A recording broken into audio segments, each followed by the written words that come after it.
There's very few people wanting to genuinely reinvent the cinema going experience, aside from people who actually make money out of it. Part of the way this project works, and I think part of the way a lot of film events work now, is they do draw upon nostalgia and they draw upon people's quite romantic ideas about what cinema used to be.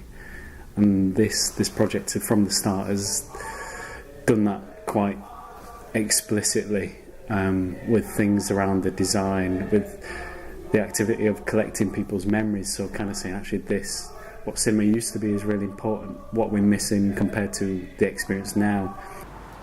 The big cinemas these days, they've got no heart and soul in them. It's just like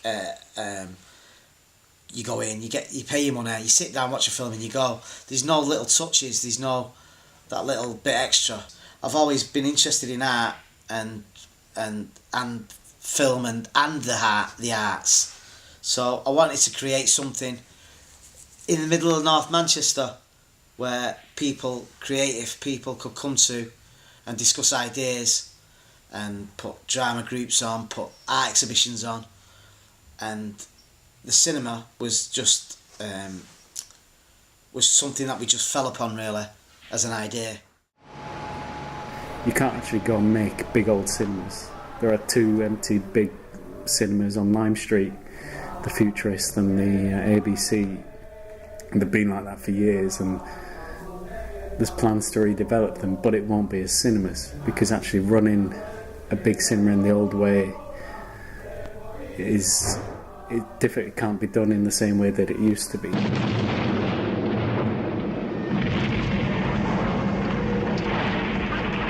This is about trying to look at new ways of doing it, and in the climate of, well, there aren't many spaces, things have to be on a more smaller local scale actually, so it's about doing it in different ways, and that there are many different ways. What we're trying to create here, we have a bar in the cinema.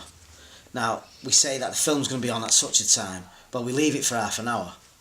And then we wait some people even phone us up and say, can you hang on till we get there, 15 minutes. So we say, yeah, we'll hang on. So we give them half an hour. And in that half an hour, people are coming in, but people are having a drink at the bar, and they're talking, and the people are socialising. Some people are sitting down, but they're talking again. And then when the film finishes, then not just me, but we don't turn all the lights on and tell them all to go. We stay there, we put some music on, people can stand there and talk, people can talk about the film, and it's just another way of socialising to me. Sam is giving us the opportunity now to be part of this project, which, help people like ourselves, which are a bit alternative to what is out there, to program films. And just think cinema is about innovation, films that are innovative. It doesn't necessarily have to be obscure films, but something that is innovative in terms of everything, camera work or story, narrative. Hollywood and film studios are having less ideas. There's a lot more rehashes now. Redoing films that were made before. They're adapting books into films as well. There's not as many original ideas out there. There are still some, but the blockbuster films don't tend to be. They tend to be sequels or rehashes. So maybe there needs to be something more, but people are getting pickier of what they choose to watch. So I just kind of thought I'll do a night in different places, and people will come and watch films that they don't normally see on the big screen. And I thought they were obvious films, but then it turned out that loads of people were like, well, they're not films that I've ever heard of. Even like some of my friends who they work in the film industry, even they said to me that they're not films that they know. I do horror screenings. For people my age, there hasn't been that horror community. So that horror traditionally in Britain for the last 30 years has been at home and watching something at home, and none of the films that I show in terms of being from the 70s or the 30s to the 70s have been really seen on a big screen, but they've been built like that. They were built for audiences. So a jump scare works best not when you're on your own drinking tea, not checking Twitter. It works at its best when you're in a room full of people and somebody panics or freaks out, and that ripple goes across the room. So for me, the cinema space is about giving something to people who might not have been able to experience that normally.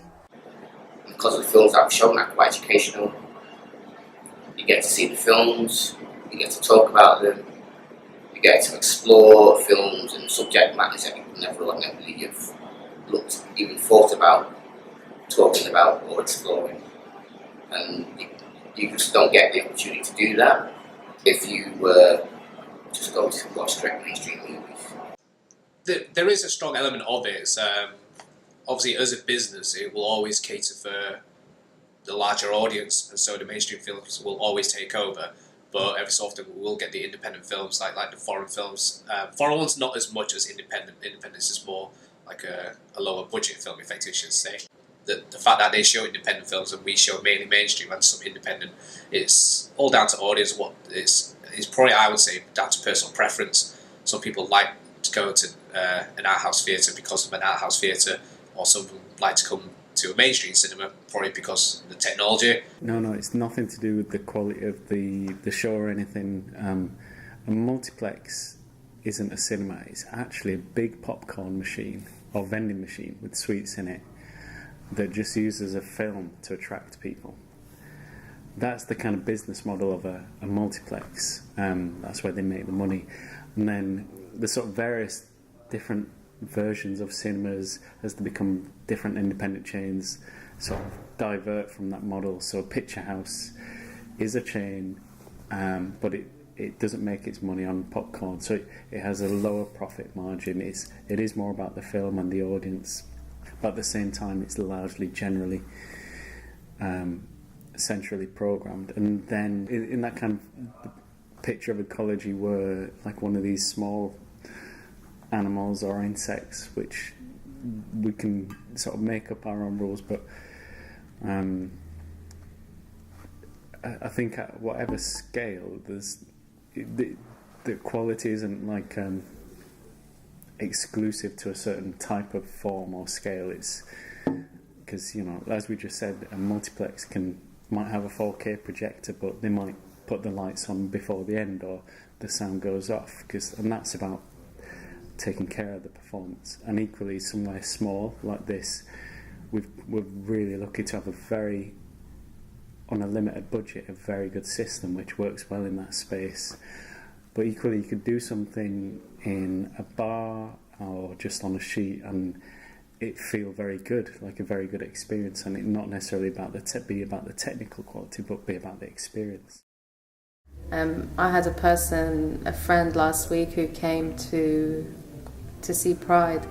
He said that he hasn't got a job, and he said it was like he's not been to the cinema in so long, he can't remember the last time he's been. And he was like, it's great that this is happening because he gets to go to the cinema again. And I think the prices of the multiplexes keeps people away, and it's kind of like a catch-22. They've put the prices up so high that films aren't making money, etc., etc., and then I think that is what causes people to download films. Like the rise of better cinema experience at home is getting better. TVs are getting better, surround sounds are getting better at home, so people might do that. I personally don't think a home experience will ever replicate a cinema experience. Like, it's just the intense power, the lighting and technology used in a cinema will always be there. That will always be far superior than a home cinema. What I think is the future for cinema is that they forgot about all this technology and all the special effects movies that anyone can watch at their own homes in 25 years. And they instead try to push the social aspect of it. So you can go there to a bar or have a drink or go to a hot tub, something with all your friends and enjoy a movie all together. That's something you're not going to get with VR in many, many, many years. But it's where in those socials is where cinemas has the best strength. I do think it's hard to create these spaces and have them used all the time, because people are more sat in the houses watching Sky TV and watching the films on there. I mean, they can download the films and sit in their own home, but you're losing that like I'm getting back to the idea of socialising with someone about it. We've sold out tonight at £3 a ticket, which has made a princely sum of £30 profit, or ish. Yes. But that means, well, that probably pays towards print costs, or when you don't sell out, actually. Yeah. So that I think £3 is the lower end of it being sustainable, providing you keep selling out. Is it going to work as a business? No, it's not. So it's funded because we all care about it. We're all willing to volunteer and put a lot of time and energy into it. Will it work as a volunteer project? It'll probably work very well, and it's partly to do with the people involved. And in terms of will it work in terms of people, lots of people coming to see film and enjoy film, again, it will. I feel very positive it will work because of the type of programming we have, and because it's in Liverpool. It's a city which really sort of welcomes creative things happening, and especially with the arts and music, but there's just been a lack of stuff around film. So it's filling a real gap, I think. And we're lucky we have a space. You know? So there's a lot of positive signs around that point to why this will work, if you define working as like people enjoying film. We get people, when they've used it, they tend to tell their friends how good it is, and they tend to tell everyone that we're normal people. We're not like a corporate firm. We're just like the mates or the next door neighbours would be with them. We try to treat people as people and not as like someone who's going to bring loads of money. We're not really money orientated. We're more about keeping the building going, and keeping the history of the building and what it was and how it was built, and it was built on the backs of working class people. I don't want it to be classed as just a money making machine. I want it to be here for people who want to use it and who feel like it's part of what they are, you know, if you know what I mean. I want art to be accessible for the masses and not just for elite. Well, since we saw our first film, we think this is the right place for whatever Sam and Chris have said about the film. It feels right because it gives the opportunity to experience something different, and you do actually feel different when you come into the cinema. It's the screening, but it's actually the people as well, and you feel like being treated well. Everyone asks you, how are you? Which I think also is lost in the corporations, in the big multiplex corporation, which you buy the tickets and that's it. Even the tickets, I kept saying to the guys, the tickets, because they have this, it's just the personality of the ticket, which it maybe it's just a piece of paper, but it's actually different, you want to keep it. So I think that's the key thing, and I think what we got here is a really nice wall and a really nice projector, but the difference is the people in that room that make that special, and the people, the volunteers we're lucky enough to have, that make everyone feel special with that. I think they will become more and more popular than what the multiplexes did, where it gives that sterile corporate image. People get sick of that because they're not getting, like I said, that personal touch.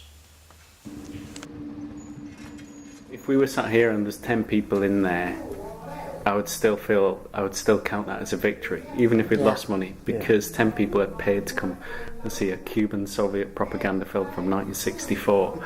That shows that there are people out there that are worth doing this for, and it would grow.